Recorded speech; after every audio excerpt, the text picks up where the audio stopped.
My name is Aaliyah. Before I tell you anything else, let me take you to the moment that still makes my hands shake.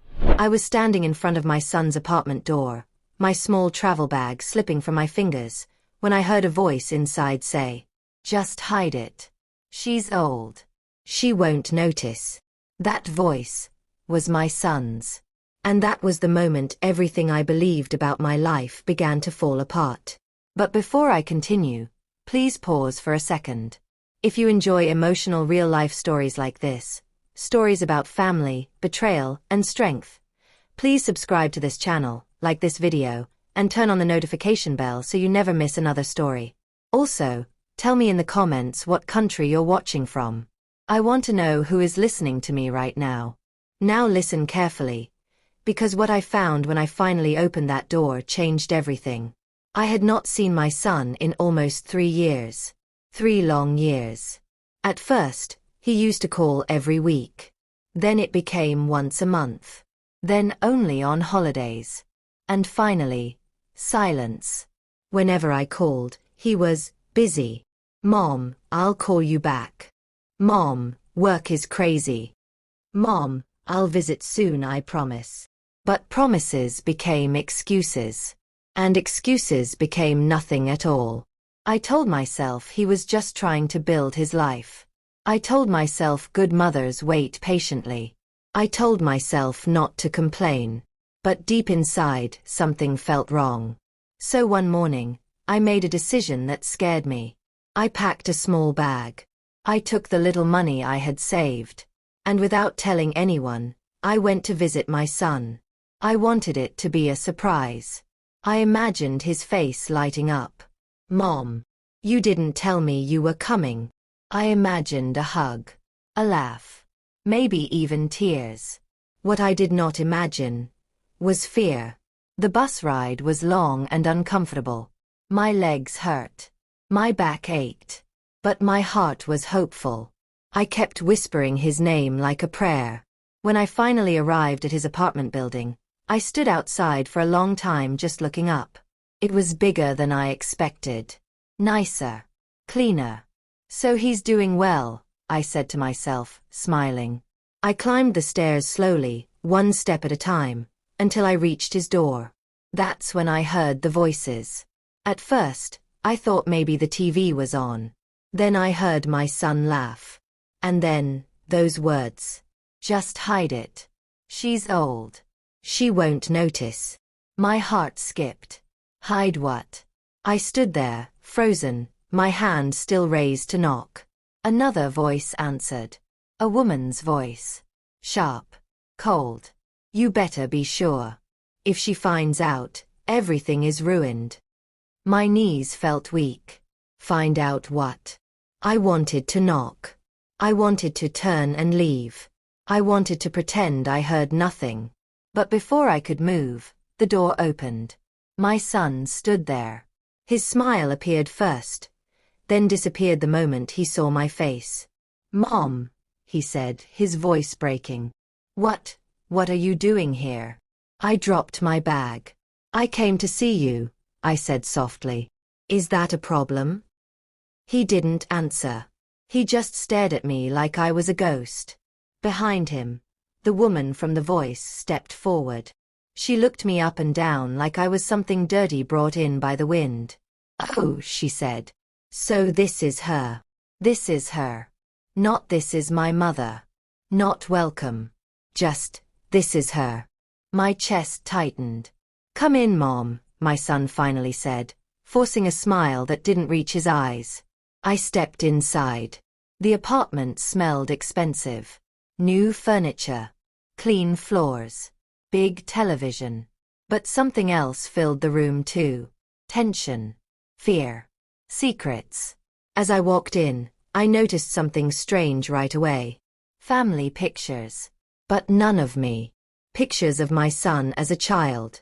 Cut. Pictures of his father. Gone. And one photo frame on the wall. Turned face down. My heart began to pound. I pointed at it. "Why is that picture turned over?" My son moved fast. Too fast. "Oh, that. It's nothing." Just old stuff. The woman crossed her arms. We didn't know you were coming, she said coldly. You should have called. I wanted to surprise my son, I replied gently. She laughed. Well, surprise. I tried to smile, but my hands were shaking. Then I noticed it. A folder on the table. Big. Brown. Thick. My name was written on it. Aaliyah. In my son's handwriting. My breath stopped. What is that? I asked. My son stepped in front of it quickly. Nothing important, Mom. But the woman's eyes widened. And that told me everything. That has my name on it, I whispered. Why does it have my name on it? Silence filled the room like heavy smoke. My son swallowed hard. Mom, you shouldn't be here. That was when I knew. I did not come for a visit. I walked into something I was never meant to see. And as I reached out toward that folder, my son grabbed my wrist and said, Please don't open that. My heart shattered. Because in that moment, I realized something painful and terrifying. I went to visit my son. And what I found was about to change everything I thought I knew about my own life. My son's hand was still gripping my wrist. Tight. Not gentle like when he was a child and scared of thunder. This grip was different.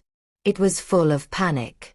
Please don't open that, he said again, his voice low and shaking. The room felt smaller. The air felt heavy, like I could not breathe properly. I slowly pulled my hand back. Why? I asked softly. Why can't I see it? He looked at the woman behind him. She gave him a sharp look, the kind that means be careful. It's just paperwork, he said quickly. Old things. Nothing you need to worry about. But I was already worried. A mother always knows. I nodded slowly. All right, I said. I won't open it. Not now. His shoulders dropped a little, like he had just escaped something dangerous. Good, the woman said. Because you must be tired from your trip. You should rest. Her voice sounded polite, but her eyes were not. My son forced a smile. Yeah, Mom. You must be exhausted. I'll show you where you can sleep. Where you can sleep. Not your room. Not my home is your home. Just, where you can sleep. He led me down a short hallway. The apartment was clean, but it felt cold. No warmth. No love. No memories. He opened a small door. Inside was a tiny room. No bed. Just a thin mattress on the floor and a folded blanket.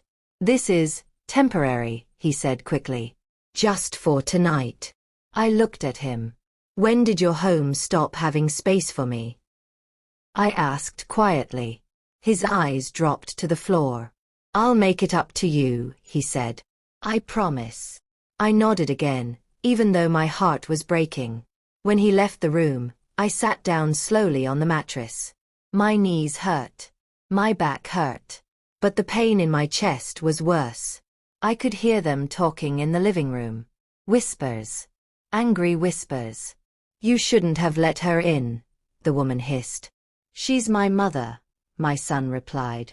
She's a problem, the woman said. She could ruin everything. Ruin what? I pressed my ear closer to the door. She won't stay long, my son said. I'll handle it. Handle it how? That night, sleep did not come easily. Every time I closed my eyes, I saw that folder. My name. Written clearly. Why would my son have a folder with my name on it? What was he hiding? At some point, the apartment went quiet. I heard the bedroom door close. I heard laughter. Soft. Cruel. I waited. Then I stood up. My heart was beating so loud I was sure they could hear it. I opened my door slowly. The hallway was dark. The living room light was off, but the moonlight from the window showed me just enough. The folder was still there. On the table. Waiting. I told myself I should not touch it. I told myself to go back to bed. But my feet moved on their own. I reached the table and picked up the folder. My hands were shaking. Inside were papers. Many papers. Legal papers. Letters. Bank documents. My eyes widened as I read the first page. Power of attorney. My name was there. But the signature at the bottom. It was not mine. My breath caught in my throat. I flipped the page. Another document. Property transfer. My house. The house I lived in for over 30 years. The house I paid for with my hard work. It was being transferred. To my son. And to the woman. Without my permission. My vision blurred. No, no, no, I whispered. I kept reading. There were dates. Old dates. Some papers were already approved. Some were waiting for final signatures. Signatures that looked like mine. But weren't. That was when I heard a sound behind me. Mom. I turned around. My son was standing there. His face was pale. The woman stood behind him, her eyes burning with anger. I asked you not to open that, he said. My hands shook as I held the papers up. What is this? I cried. Why are you stealing from me? He opened his mouth, then closed it. She doesn't need that house anymore, the woman said sharply. She's old. She lives alone. It's a waste. I stared at her. That house is my life, I said. And you had no right. Enough, my son shouted. I froze. He had never shouted at me before. Enough, he said again. You don't understand how hard things are. We need that house. Need? I asked. So you decided to take it? He rubbed his face. I was going to tell you, he said weakly. When? I asked. After everything was gone? Silence. The woman crossed her arms. You weren't supposed to find out like this. My heart felt like it was tearing in two. I trusted you, I said to my son. I raised you. I protected you. And this is how you repay me. Tears filled his eyes. But he did not deny it. That hurt the most. Please, he said. Let's talk in the morning. No, I said. Tell me the truth. Right now. The woman stepped forward. If you cause trouble, she said coldly, you will lose more than just a house. I looked at her. What do you mean? She smiled. A smile that scared me. And then she said words I will never forget. You won't even have a place to go. My legs felt weak. My son looked away. And in that moment, I realized something even more painful than the betrayal. They were not just planning to take my home. They were planning to erase me. I did not sleep that night. Not even for a second. After the woman spoke those words, you won't even have a place to go, something inside me changed. It was like a light went off in my head, and I could finally see the truth clearly. I was not a guest in my son's home. I was a problem. A problem they wanted to remove.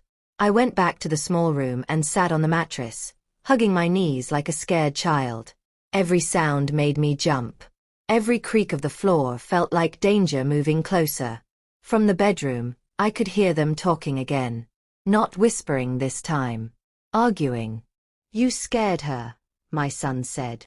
She needed to be scared, the woman replied. Fear makes people quiet.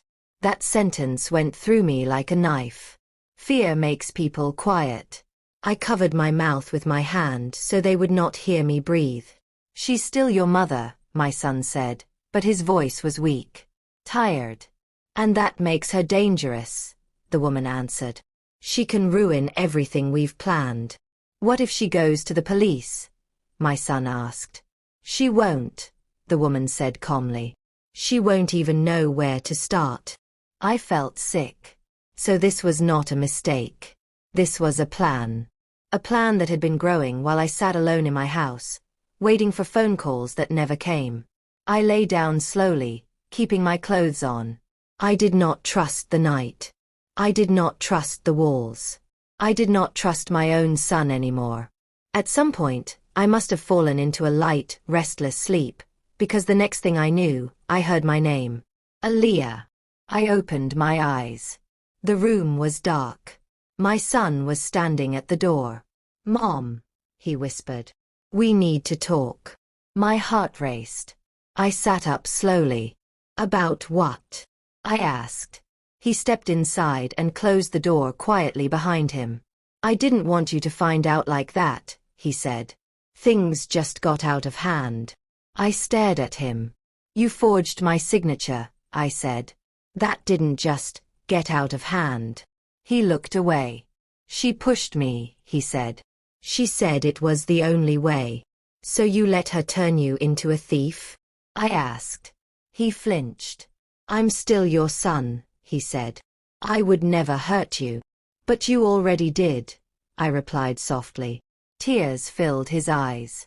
She says we're drowning, he said. Bills. Debt. Pressure. She says your house could save us.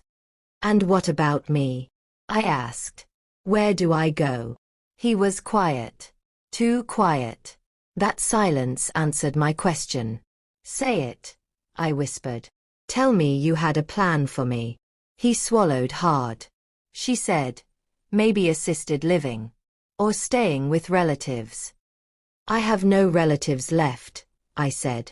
Another silence. Then footsteps. The door opened. The woman stood there. You're upsetting her, she said. This conversation is over. My son stepped back. Go to sleep, Mom, he said. We'll talk later. Later never comes when people want something from you. The next morning, I woke up to an empty apartment. No voices. No noise. Just silence. I walked into the living room. The folder was gone. My stomach dropped. I rushed to the table. Nothing. I checked the drawers. Nothing. They had taken it. I heard the front door open. They were back. My son carried grocery bags. The woman followed behind him, calm and smiling like nothing had happened. Good morning, she said sweetly. I stood there shaking. Where are the papers? I asked.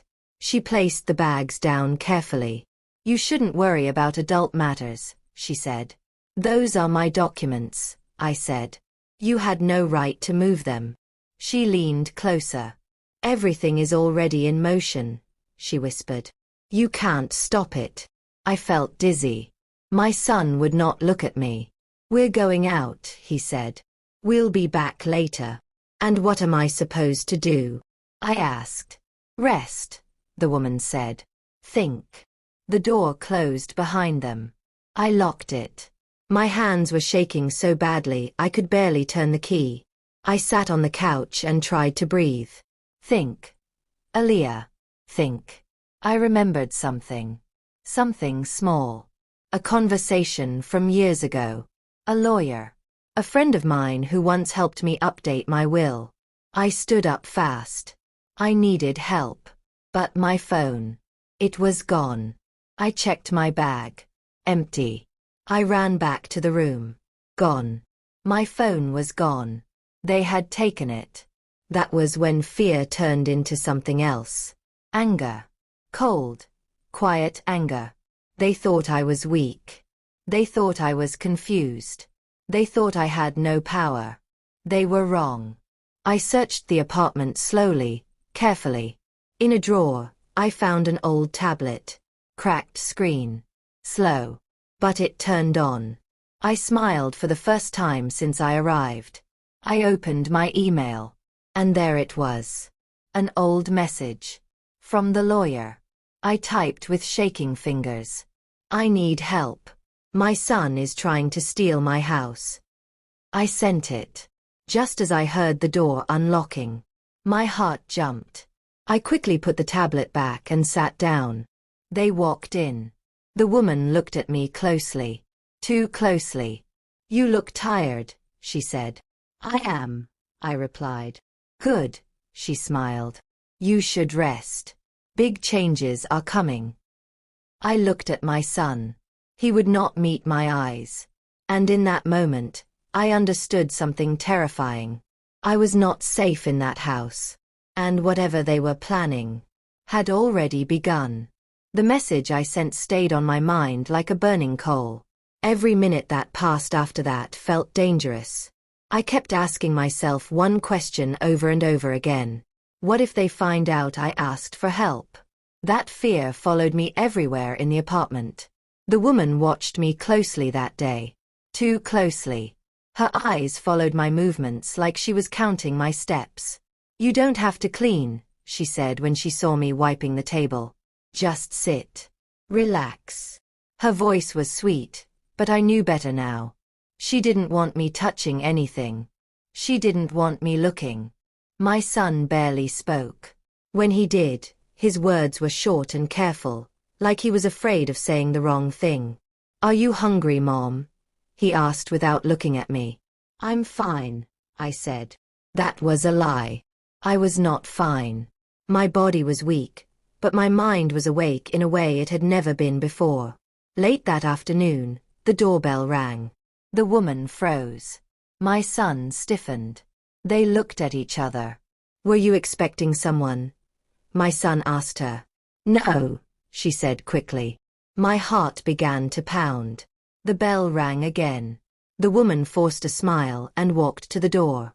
When she opened it, two men stood outside. One wore a dark jacket and held a folder. The other wore a uniform. My breath caught.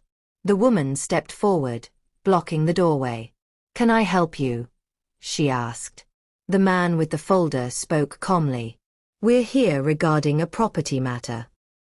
My son's face turned pale. I stood up slowly. "That concerns me," I said. "My name is Aaliyah." The woman turned sharply. "You should go sit down," she snapped. But the uniformed man looked past her and saw me clearly. "Ma'am," he said gently, "we need to speak with you." The woman tried to laugh. "There must be some mistake." "There is," I said, my voice shaking but strong. "And I want to hear it." They stepped inside. The apartment suddenly felt smaller than ever. The man with the folder opened it. "We received documents requesting a final verification for property transfer," he said. "But there were concerns about the signature." The woman's smile disappeared. My son's hands shook. "Concerns?" I asked. "Yes," the man replied. "The signature did not match previous records." My knees almost gave out. "Thank God." The woman stepped forward angrily. "She's confused," she said. "She forgets things. That's why we handle her affairs." The uniformed man looked at her sharply. "Ma'am," he said, "please let her speak for herself." Tears filled my eyes. "I did not sign anything," I said. "I did not give permission." The man nodded. "That's why we're here." The woman's face hardened. "You had no right to contact anyone," she hissed at me. I stared at her. "You had no right to steal from me," I replied. My son finally spoke. "I didn't mean for this to happen," he said quietly. But the words sounded empty. The men asked questions. Dates. Names. Signatures. Every answer I gave made the woman more angry. Finally, the uniformed man said something that made the room go silent. "We will need to suspend all transactions until this is investigated." The woman's eyes widened. "You can't do that," she snapped. "We already have," he said calmly. My heart pounded with relief and fear at the same time. Relief that it was stopped. Fear of what would happen next. After they left, the apartment exploded. The woman turned on my son. "You idiot," she shouted. "You let her ruin everything." "She's my mother," he yelled back. "I warned you," she screamed. "Now we have nothing." I stood there, invisible. Then she turned to me. This time, her voice was low. "Dangerous. This isn't over," she said. My son looked at me. "We need space," he said. "This situation is too stressful." Space. Another word that meant something else. That night, they didn't offer me food. They didn't speak to me. I locked my door and sat in the dark, listening. At midnight, I heard whispering again. Plans. Urgent plans. I pressed my ear to the door. She can't stay, the woman said. She's a risk. She has nowhere else, my son replied. That's not our problem, she said. I felt cold. Then I heard something that made my blood run cold. Tomorrow, she said, we take her back to her house. Permanently. What do you mean? My son asked. We finish this, she replied. One way or another. I stepped back from the door. My hands covered my mouth. I didn't know what she meant. But I knew one thing. I was in danger. And morning was coming fast. Morning came too quickly. I had not slept. Every time I closed my eyes, I heard her voice again. Tomorrow, we take her back to her house. Permanently. Those words did not sound like kindness. They sounded like a decision already made. When the sun finally rose, I sat on the edge of the thin mattress and waited. My body felt heavy, like it knew something bad was coming before my mind fully understood it. The door opened. My son stood there. Dressed. Quiet. Mom, he said softly, we're going for a drive today. A drive. That sounded harmless. But nothing felt harmless anymore. Why? I asked. He avoided my eyes. Just to talk. To clear our heads. I nodded slowly. I did not trust my voice. The woman appeared behind him, already holding her purse. Wear something warm, she said. It might be a long day. A long day doing what?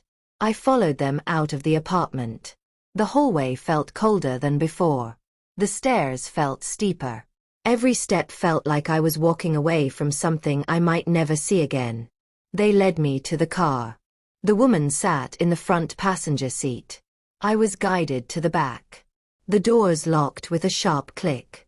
That sound made my heart jump. My son started the engine. As we drove, the city slowly disappeared. Tall buildings turned into small houses. Small houses turned into empty roads. Where are we going? I asked. To your place, my son replied. My chest tightened. My house is in the opposite direction, I said. The woman turned around and smiled. We're taking the scenic route. That smile was wrong. The road grew quiet. Trees lined both sides. No shops. No people. I pressed my hands together to stop them from shaking. Please, I said. If you want me to leave, just say it. No one answered. The car slowed near an old gas station. Closed. Broken windows. Empty. My son stopped the car. The woman turned to him. Now, she said. My heart began to race. Now what? I asked. My son turned around slowly. Mom, he said, we need to talk about something important. I leaned forward. Then talk. He swallowed. She thinks, maybe it's time for you to get help. What kind of help? I asked. Professional help, the woman said quickly. A place where they can watch you. My stomach dropped. You're saying I'm crazy? I whispered. No, my son said. Just confused. I laughed. A small, broken laugh. You stole my house, I said. And now you're saying I'm confused? The woman opened her door. I'll make a call, she said, stepping out. I looked at my son. Is this what you brought me here for? I asked. To leave me. He did not answer. I tried to open my door. Locked. My breath became short. Open the door, I said. He didn't move. Open it. I shouted. The woman returned. I made the call, she said calmly. I looked around. No cars. No people. Just trees and silence. What call? I asked, my voice shaking. She leaned into the car. They'll be here soon. Who? I cried. She smiled. People who can take responsibility for you. I turned to my son, tears streaming down my face. Please, I begged.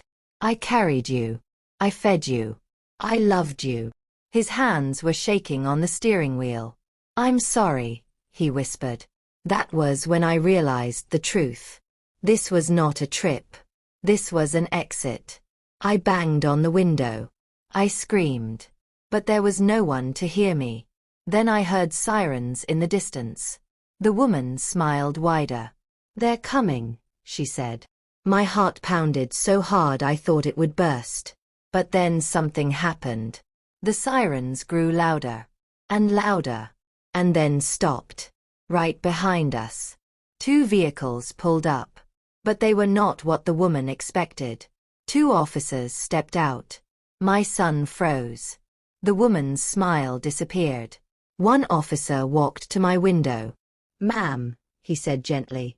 Are you okay? I pressed my hands against the glass. No, I said. I'm not. The woman stepped forward. She's confused, she said quickly. We're just helping her. The officer looked at her, then at me. Ma'am, he asked, did you agree to this trip?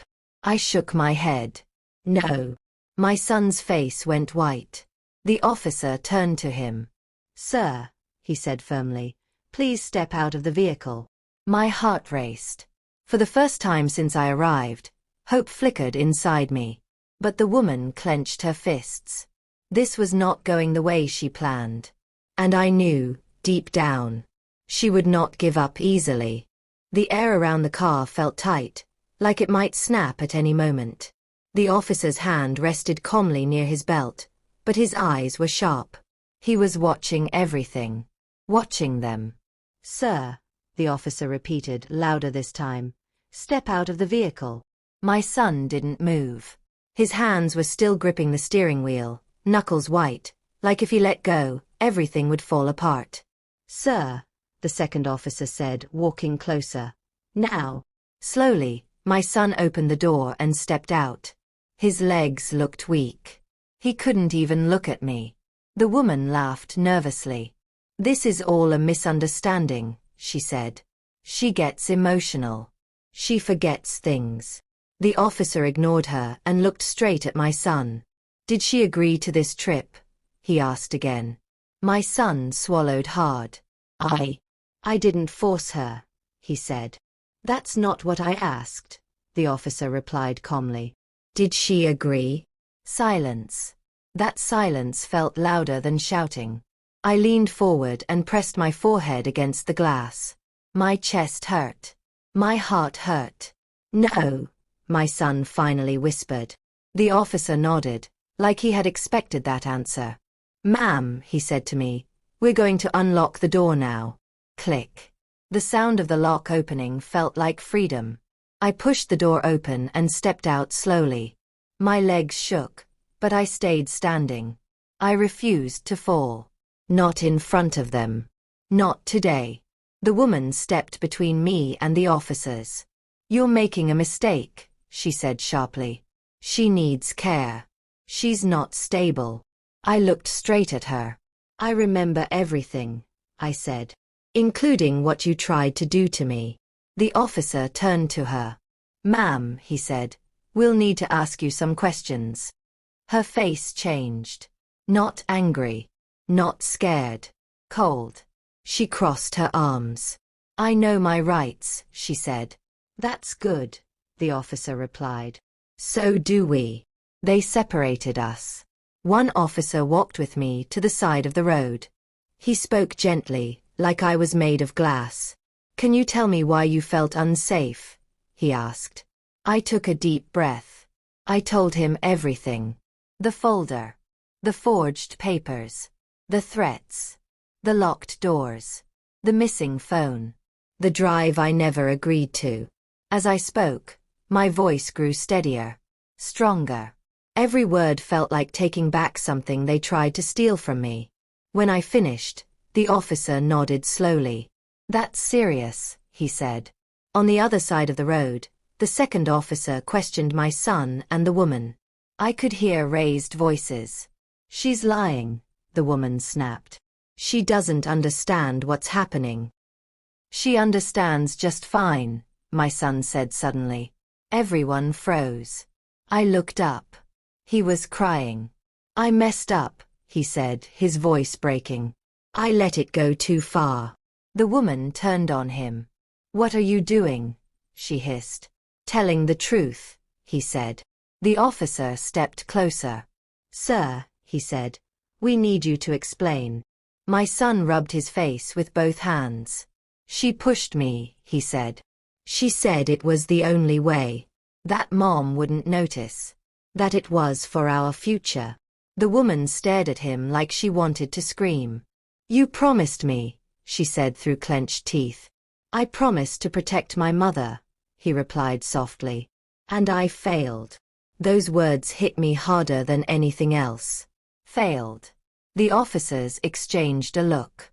"Ma'am," one of them said to the woman, "we're going to need you to come with us." Her eyes widened. "You can't arrest me," she snapped. "I didn't do anything." "We didn't say arrest," the officer replied. "We said come with us." She laughed bitterly. "This is ridiculous." She turned to my son. "You're choosing her," she demanded. He didn't answer. That was answer enough. Her face twisted with anger. "You'll regret this," she said. "Both of you." They led her toward the police vehicle. As she passed me, she leaned close and whispered, "This isn't finished." A chill ran down my spine. After she was gone, the officer turned to me. "Ma'am," he said, "do you have somewhere safe to go?" I shook my head slowly. "My house," I said. "If it's still mine." He nodded. "We'll make sure of that." They offered to take me back. As I sat in the back of the police car, wrapped in a warm blanket, I watched my son standing alone on the side of the road. Small. Lost. When we arrived at my house, my heart nearly stopped. The front door was open. Boxes were stacked outside. Furniture was being moved. Men I did not recognize were inside. "What's happening?" I asked, panic rising. The officer's face hardened. "Stay here," he said. He stepped out of the car and walked toward the house. I stared through the window, my heart pounding. One of the men turned and looked at me. Then he smiled. And that smile told me something terrible.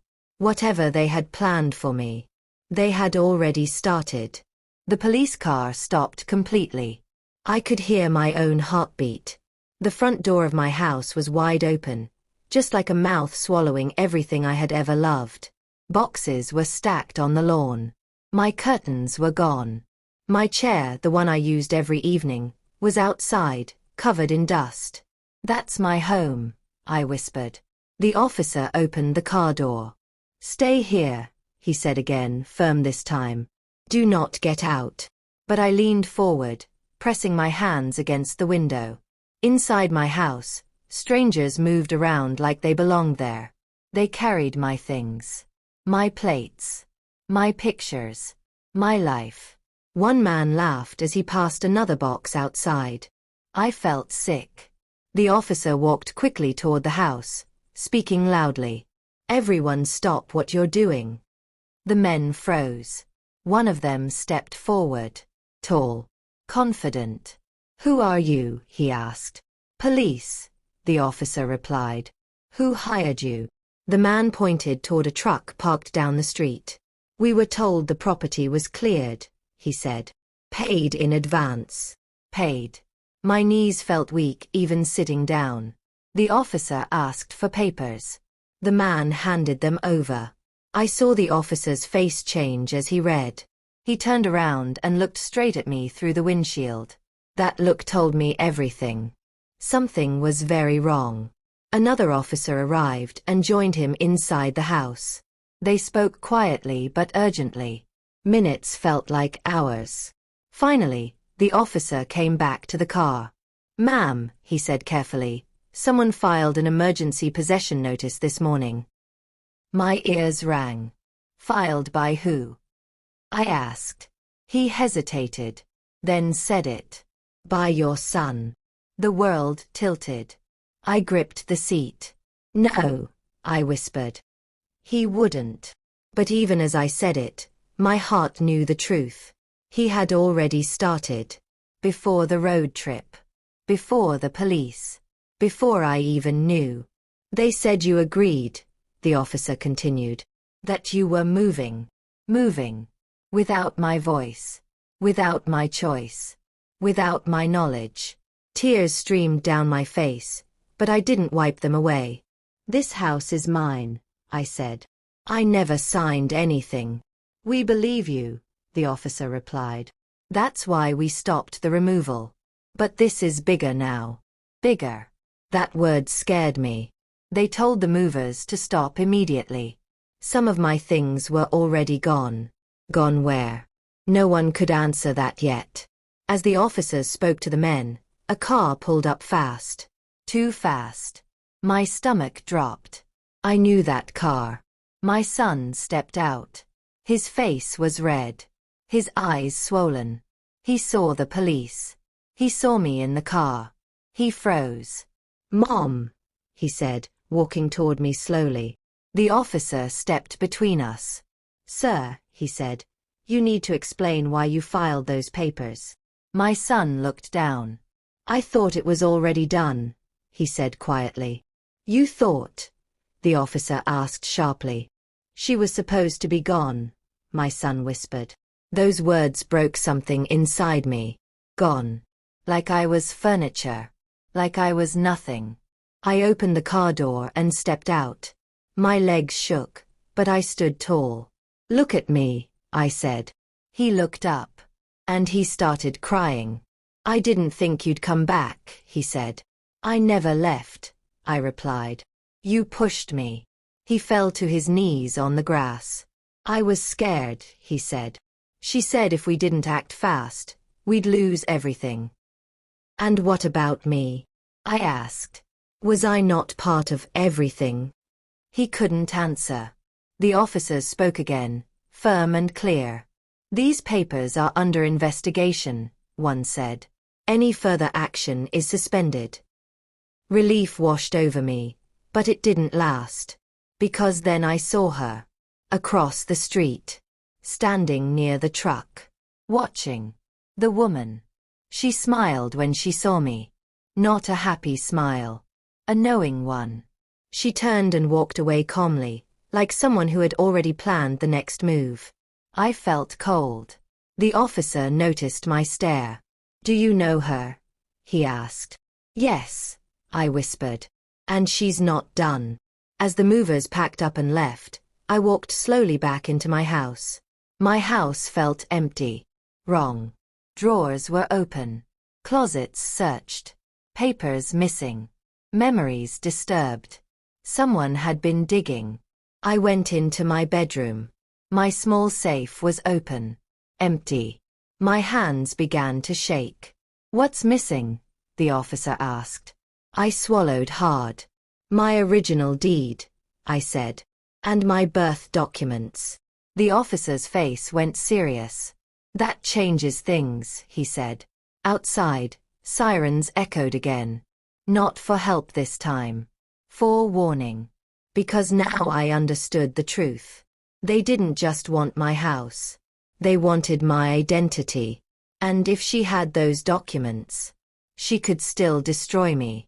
The house felt strange that night. Quiet, but not peaceful. Every sound echoed too loudly. The ticking clock in the living room felt like it was counting down something I could not see. I sat on my old couch, holding a cup of tea that had already gone cold, while two officers walked slowly through my home, taking notes. Drawers open. Folders missing. My life disturbed. When they finished, one of them sat across from me. Ma'am, he said gently, we need to understand exactly what documents were taken. I nodded. My deed, I said. My birth certificate. Old records. Things only I should have. He wrote everything down. These documents can be replaced, he said. But if someone uses them, it becomes dangerous. Dangerous. That word no longer surprised me. My son sat on the other side of the room, his face buried in his hands. He had not spoken since we came back. He looked smaller than I had ever seen him. Not like a man. Like a child who had made a terrible mistake and did not know how to fix it. When the officers finally left, the house became too quiet. I stood up slowly.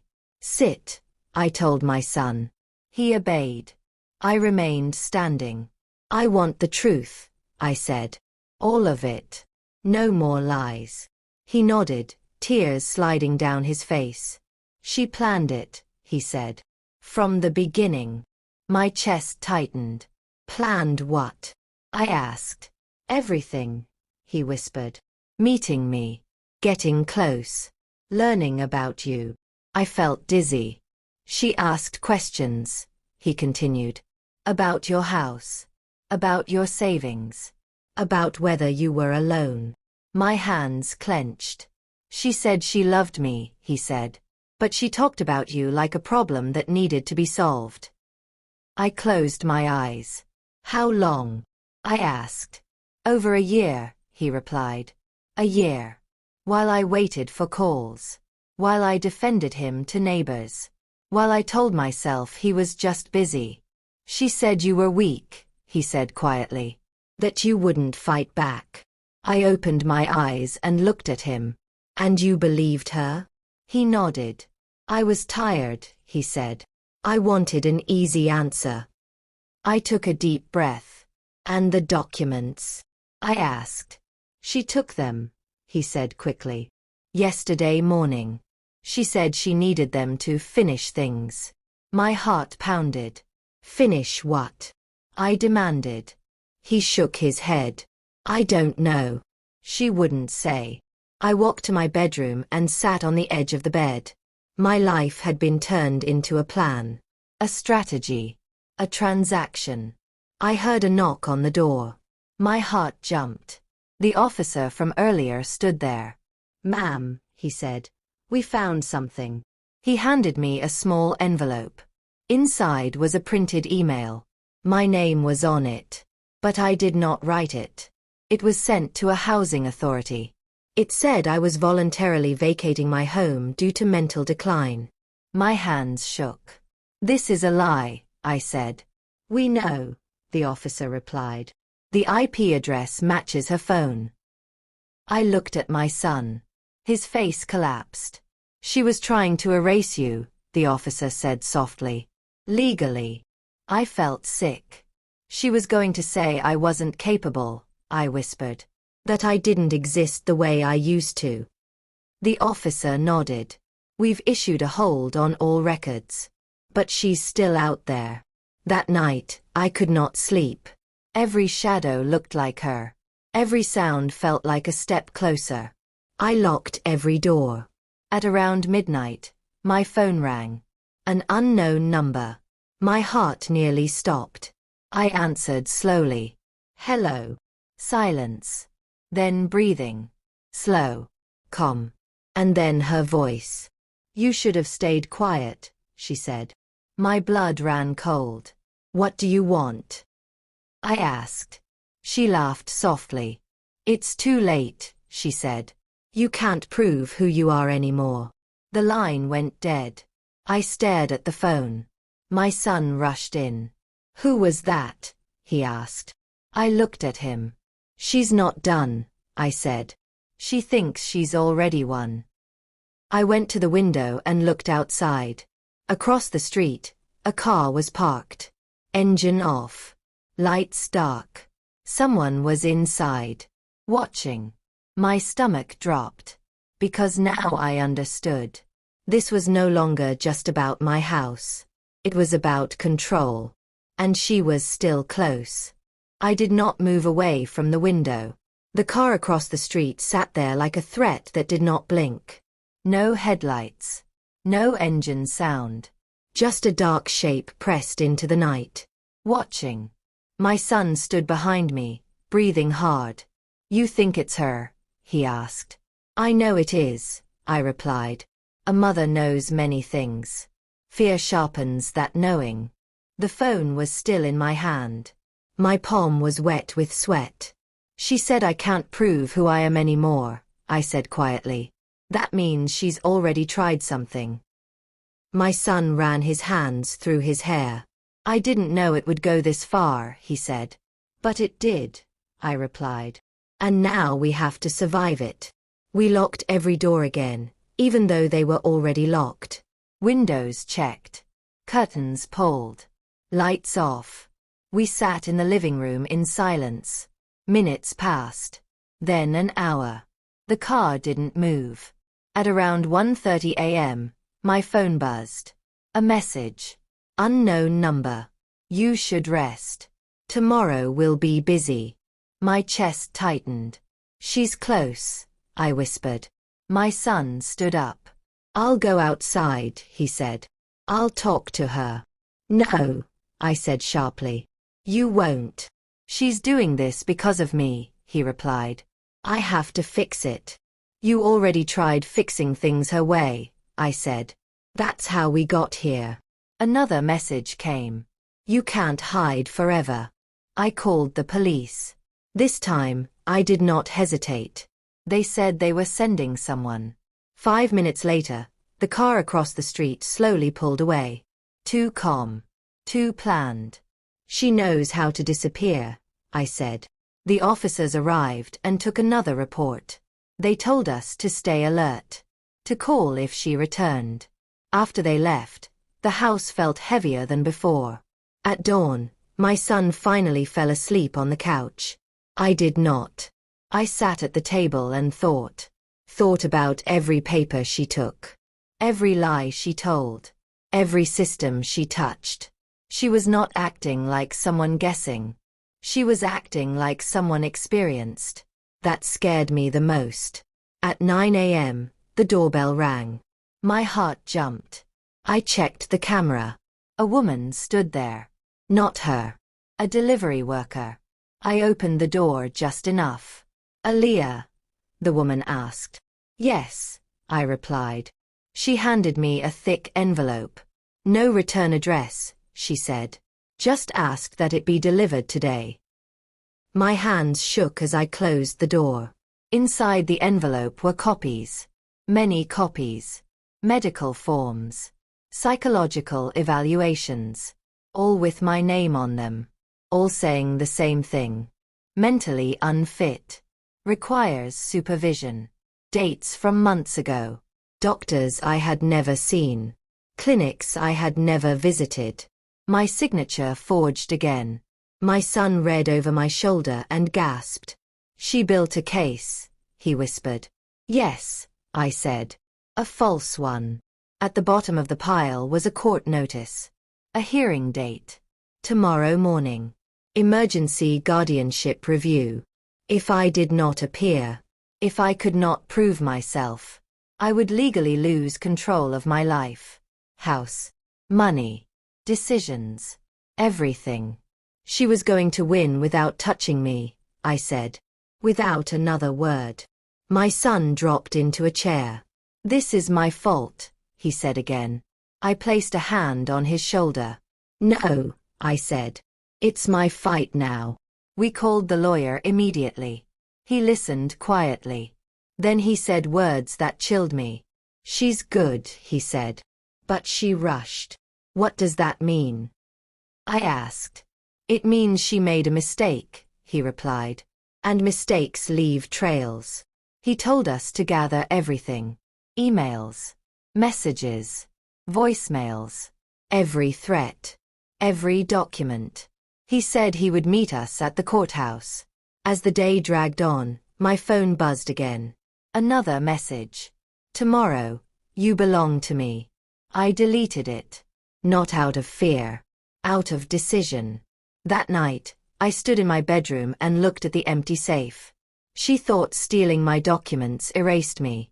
She was wrong. Because identity is more than paper. It's memory. It's truth. It's survival. I turned off the light and whispered to myself. You don't own me. Outside, somewhere in the dark, A car engine started and drove away. But I knew tomorrow was the real battle, and one of us would not walk out free. The courthouse smelled like old paper and fear. I walked in slowly, my back straight, my head high, even though my heart was beating fast. My son walked beside me, quiet, ashamed, but present. That alone told me something had changed. For the first time in a long while, I was not walking alone. The courtroom was already filling up. Lawyers in dark suits, clerks stacking files, strangers whispering. And then I saw her. She sat across the room, calm, confident, dressed neatly, like someone who belonged there. She did not look at me at first. She did not have to. She believed she had already won. When her eyes finally met mine, she smiled. Not a kind smile. A finishing smile. The judge entered. Everyone stood. Then the hearing began. She spoke first. Her lawyer talked about concern, about care, about mental decline, about how I was confused and unsafe on my own. Every word felt like a hand trying to push me into the ground. Then the judge looked at me. "Aaliyah," he said, "do you understand why you're here?" "Yes," I answered clearly. "Because someone tried to steal my life." The room went quiet. My lawyer stood. And then the truth came out. Emails, messages, forged signatures, fake medical records, phone logs, threats, the late-night call, the parked car, the emergency filing made before I was ever declared unfit. The judge's face hardened with every page he read. Then my lawyer did something that changed everything. He called my son to the stand. My son stood up slowly, hands shaking. "I helped her," he said, his voice breaking. "I was wrong. I let greed and fear turn me against my own mother." Gasps filled the room. "She planned it," he continued. "She told me my mother wouldn't fight back. She said no one would believe her." The judge turned and looked directly at the woman. "Is that true?" he asked. For the first time, she looked nervous. Her lawyer tried to speak. The judge raised his hand. "Enough," he said. He looked back at me. "Aaliyah," he said, "do you know who you are?" "Yes," I replied. "I am a woman who worked her whole life. I am a mother. I am not broken. And I am not for sale." Silence. Then the judge spoke words I will never forget. "All guardianship requests are denied." My breath caught. "All fraudulent documents are void." My hands trembled. "An investigation will proceed against the filer." Her smile disappeared. The gavel came down. Just like that. It was over. Outside the courthouse, the air felt different. Lighter. Free. The woman was escorted away for questioning. She did not look back this time. My son stood in front of me. "I'm sorry," he said again. "I don't deserve forgiveness." I looked at him for a long moment. "Forgiveness takes time," I said. "But truth is a start." I went home that evening. My home. The door locked behind me, not to trap me, but to protect me. I placed new documents in the safe. New locks on the doors. And something stronger in my heart. They thought I was weak because I was quiet. They thought I was powerless because I trusted. They were wrong. I went to visit my son. And what I found changed everything. It taught me this. No one has the right to erase you. No one has the right to own you. And it is never too late to stand up for yourself. If this story moved you, please subscribe, like, and turn on notifications for more powerful stories like this. Share this with someone who needs to hear it. And tell us in the comments. Where are you watching from? Thank you for listening. Your voice matters.